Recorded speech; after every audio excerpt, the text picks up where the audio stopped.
drew inspiration from his own control verse would be an understatement. We all know the impact that this control verse had, and if it's not broken, there's no need to fix it. Motherfuck the big three, nigga, it's just big me, nigga. So Kendrick pretty much said, I know how effective this is, I'm gonna follow the same blueprint again, I'm gonna hop on a guest feature and go completely nuts, but this time I'm gonna build on it and be far more direct. For your dogs getting buried, that's okay with all these nine. And again, timing is really important on this because Drake still had a few shows left from his solo tour. So while this record is going absolutely nuts, Drake can't escape this thing. He has to listen to it. He has to hear about it. He has to watch it go #1. And the thing that the boy loves the most is going #1. I got my fucking head up high, my back straight, I'm 10 fucking toes down. And I know that no matter what, it's not a nigga on this earth that can ever fuck with me in my life. However, the essence of timing his drop strategically only continues throughout this beef. Drake would drop push-ups and tailor-made, and it's here where Kendrick goes quiet. No post on social media, no public statements, nothing. And this was also a deliberate strategy as he gave Drake a false sense of security in the beef. Drake really thought he had this thing in the bag. He really thought Kendrick was stumped and didn't even think he was going to respond. I know you're in that NY apartment, you're struggling right now, I know it. But boy, was he wrong. While Drake trolled Kendrick on social media, Kendrick was looking at this thing like an actual war. A good chess player might predict their opponent's next move, but a great player predicts the next couple of moves. It was during this period of being quiet where I believe Kendrick was simply tweaking his strategy. What am I going to use against Drake? What am I going to hold back? What? And in his rhymes, he was rebuttaling the things that Drake was saying. So Kendrick was listening to what Drake was saying in his songs, and he rebutted from Euphoria, 616. He was rebuttaling. So you can hear like Kendrick was listening to what Drake was saying. All right, okay, so you saying this? All right, let me. So that's why it took him so long. Because he wanted Drake to show all his cards. All right, oh, so you got this, you got that. All right, cool, let me. Sometimes it's good not to respond. Just chill. Let them show their hand. And when they show you their hand, bow. You hit them with a counter, right? Because I do that. What style of record will I drop here? What style of record will I end off with? I believe Kendrick recorded a bunch of different diss records, and they will be used or not used based on what Drake's next move was. Okay, if Drake does this, I got this for him. But if he goes over here with it, I'm gonna give him this one. I think he had a bunch of it. I think he was really prepared. And if we're gonna talk about timing, Kendrick's next drop might just be the greatest play in the history of hip-hop beef, as Drake chose to go with a fairly melodic, upbeat record. Hands on your knees, shake that ass for Drake, now shake that ass for free. Okay, so Drake went the melodic route, something like back-to-back. Perfect, just what I expected. I got just a record to completely suck the life out of this thing. Your son got some habits, I hope you don't undermine them. 56 minutes. Yo, I remember listening to Meet the Grams the first time. I was on my way, me and my girl, we was on our way to Cheddar's. Like, it's crazy. I can remember when these songs dropped. Me and my girl was on our way to Cheddar's, and it dropped. I played it. I was like, oh shit, what the fuck? I was like, damn, oh shit, Kendrick going dark. I was like, oh, this is dark, Kendrick. We went to Cheddar's, ate. Later on, goddamn, Not Like Us drop. What the fuck? I came back home, and I think that's when I made my first live stream. I think that's when I made my first live stream about all this. And then, yeah.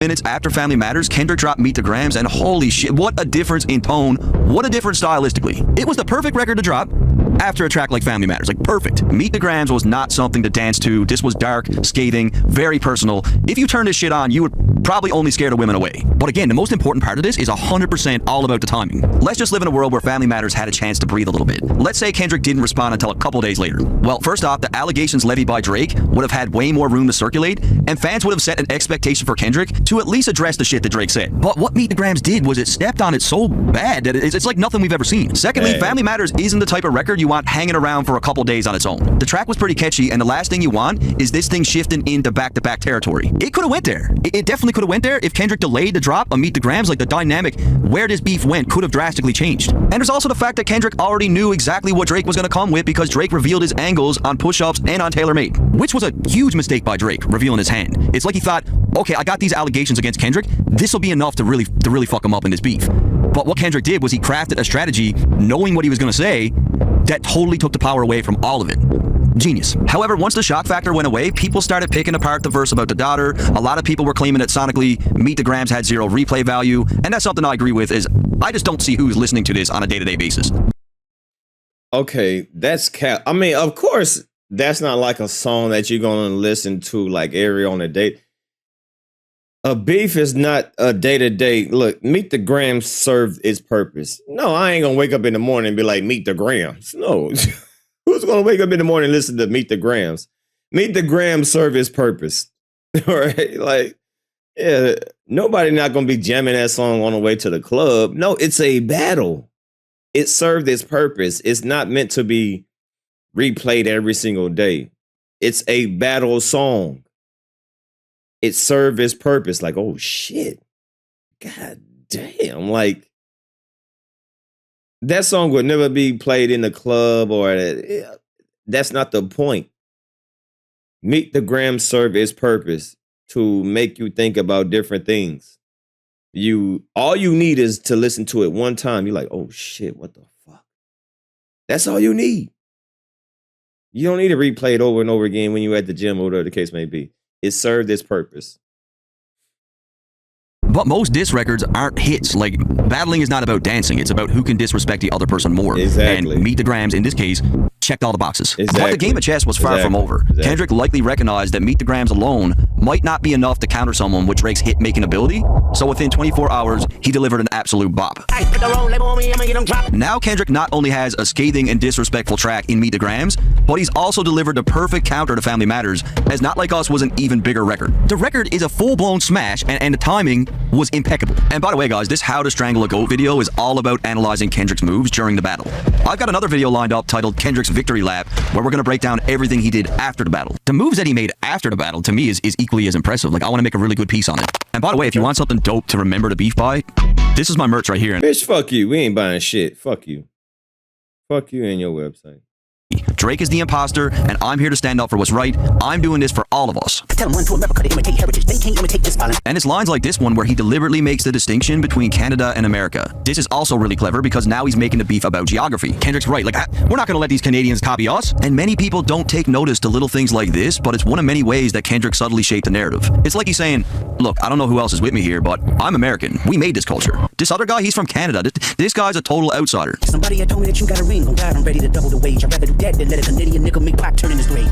Are we really going to let this What is Canadian, the who's not brace? part of our culture, take You Pac's and ring? me, I'm going to be the one to okay. stand on business here. This is going to resonate with people in hip-hop because who doesn't like Tupac? Like, the guy is an icon. I even hate when you say the word nigga, but that's just me, I guess. Kendrick is pretty much saying, look, this could just be me, but I personally don't like the way that Drake says that. Like, I don't know about you guys. We don't wanna hear you say nigga no more. We don't want to hear you say that anymore. I don't want to hear you count niggas no more. Bitch. I don't want to hear you count niggas no more. Stop. That's what we want. We don't want you to count niggas no more. Stop. But you guys. We don't wanna hear you say nigga no more. We don't want to hear you say that anymore. Another brilliant tactic that Kendrick employed in this beef was when he removed all the copyright claims from his diss tracks on YouTube. This allowed creators to make money off reactions, breakdowns, and reviews, and was a masterfully calculated move. Not only did it earn him immense respect within the hip-hop community, but it also amplified the reach of his tracks, spreading them to an even bigger audience. I mean, this is unheard of. No one has ever done this before, and what a play. He pulled out every stop that he could in this beef. And of course, as this is very much intertwined with culture, a big part of Kendrick's strategy was also painting Drake as not just an outsider, but a complete culture vulture as well. How many more black features to you finally feel that they're black enough? And that's such a bar, too. Like, the black features because he had the braids, and then the black features, like, musically. Shut up, bitch. If you haven't learned about one thing, there's some things you don't need to talk about. Just shut your mouth.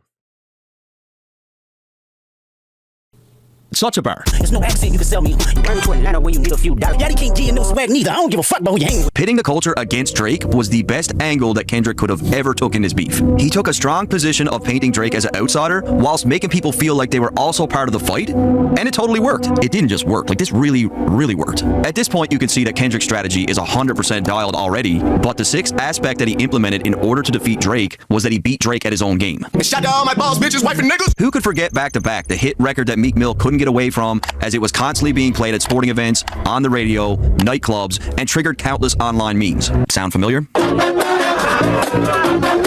And this also ties into studying Drake's previous beefs because he clearly looked at his approach with Meek. What better way to humiliate Drake than by hitting him exactly where it hurts by dominating a space that he takes great pride in being the best at, being #1 on the charts. You don't need to have a technical ear for recognizing what a hit record sounds like to know that Not Like Us was destined to be a #1 record. I wasn't even halfway through the record when I paused it and looked at my girl and said, he's got a #1 record here. Like, this is. And that's why Drake is going to lose his lawsuit right there. That's why this lawsuit doesn't make any sense. Because at that point right there, everybody knew that that song was a hit. We didn't need bots to tell us. That's exactly why Drake is going to lose his lawsuit. We didn't need bots or Spotify or whoever is a streaming platform. We didn't need a streaming platform to tell me we like this song. The first time people heard it, it was a smash. Is out of here. Kendrick's got one. This is a major problem for Drake, this record. Not Like Us is not even just a hit. It's a full-on smash, meaning I don't think this record is going anywhere for a very long time. I personally don't see a time in at least the next decade where this record isn't being played at some capacity. There's a big difference in a hit and a smash. Do you know that Joe Budden still gets a nice check every year from this record? A track he did over 20 years ago? And that's because Pump It Up is one of those tracks that you'd be hard-pressed not to hear at a ball game. And I feel like Not Like Us is also one of those records. What's more impressive about Not Like Us is it's a diss record. It's a diss record that is a smash. I'm just going to go off top here and say that 98% of diss tracks will just come and go. Very seldom does an artist catch one where they're disrespecting someone and it's at the top of the charts at the same time. We can pretty much count those on one hand. So when it comes to beating Drake at his own game, Kendrick literally secured the biggest diss record of all time. I didn't say it was the best diss record, but it's definitely the biggest. It's definitely the most successful. And if you don't like the record, your life is going to suck because I don't think it's going anywhere. Like, you're going to have to listen to this for quite some time. I really believe that. And one thing that we could say about Drake is he's really good with quotables in his music, and this is something else that Kendrick outperformed him in, as he had far more standout lines than Drake. I'm talking about a part where the DJ kills the music and then everyone's singing that part back. What is it, the brakes? Motherfuck the What is it, the brakes? Big me, certified black boy, certified pedophile.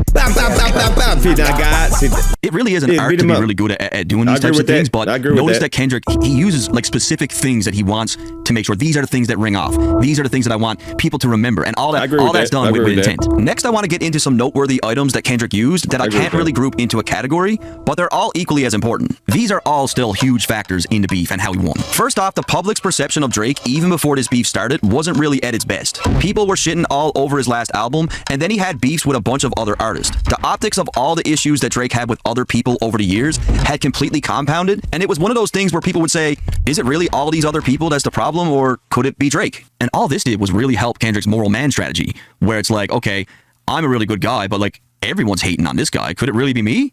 It really helped. Next, the two artists lead completely different lifestyles. Kendrick has maintained a very private life, while Drake has been highly public. Drake's history includes a bunch of beefs and scandals where Kendrick had plenty of material to draw from, while Drake didn't really have much data at all. Kendrick's a tough person to go up against in a beef because there's not much there, aside from his art, his music, and maybe a few things you might have heard about him. Another brilliant aspect of Kendrick's approach is his use of subliminal Easter eggs. That weird noise at the beginning of 616, which drove me crazy. Yeah. The KTW thing also drove me nuts. KTW. That looping sample that he used that sounded like it said Boy Wonder. He truly incorporated a wealth of these Easter eggs throughout the whole beef. I can double down on that line, but spade this time. I be a New Hawk King getting fried right for the dip sauce and a blammy crow. Find the shoes like Cash Dog. I just need you to be one of them is actually next to. And all this did was add a layer of mystique to Kendrick's music, and it kept fans talking. Some of the things that he mentioned in this beef are things that people are still trying to dissect today. It had people going nuts, including me. Like, what in the fuck is he talking about? This guy's on some like jigsaw, cryptic, crazy shit. Like, Kendrick's demented. Kendrick is like a madman. Like, that all helps, and Drake barely had any of these. Another really intelligent choice made by Kendrick was that he opted out of entertaining any of the allegations that Drake had against him. Kendrick decided not to even bother with addressing any of Drake's claims because he already saw the power in his strategy in painting Drake as a liar, and he knew damn well that dropping Meet the Grams 56 minutes after Family Matters would completely void Drake's claims anyways. The man set the whole thing up so he didn't even need to respond. In fact, what he did was Kendrick placed the ball right into Drake's court, making it so that Drake had to address Kendrick's allegations. Why do you think we got the Heart Part 6?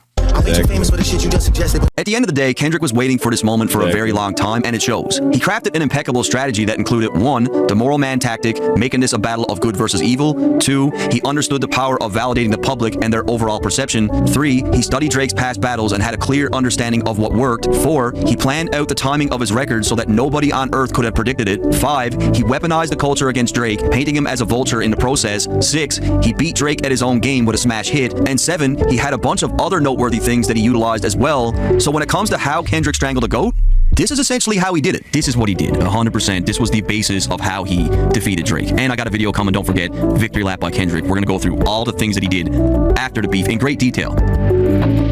Shut up, bitch.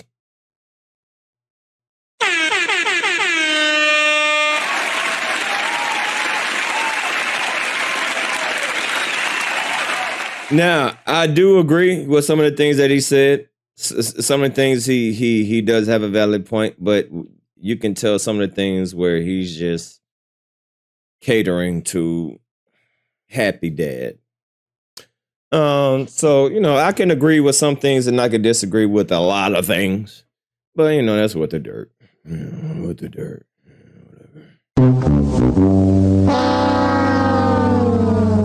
Boo, you suck. You suck! Academics!